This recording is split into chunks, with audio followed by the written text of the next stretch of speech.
Declararon emergencia distrital en la ciudad de Capucú debido a los grandes daños que sufrió tras el fuerte temporal. En Villeta, la comisaría local quedó prácticamente destruida, mientras que en Concepción las granizadas afectaron los cultivos de consumo.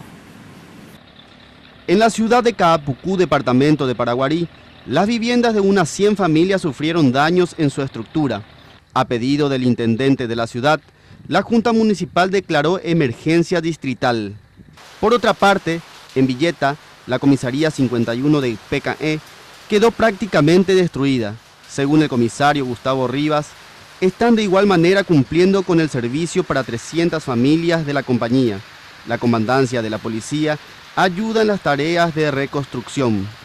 O sea, están, digamos, durmiendo todo en un solo dormitorio, ¿verdad? En un dormitorio tenemos para guardarnos.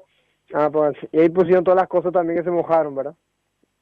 Sí, completo. Lo que se mojaba está todo afuera ahora. La mayor parte de los suiceles. En Concepción cayeron granizos de gran tamaño. Afectaron los techos de las casas, tejados y chapas de fibra cemento. Se registran un total de 135 familias damnificadas en Concepción, Belén y parte de Orqueta. La granizada también afectó cultivos de consumo, lo que preocupa a las familias de la zona.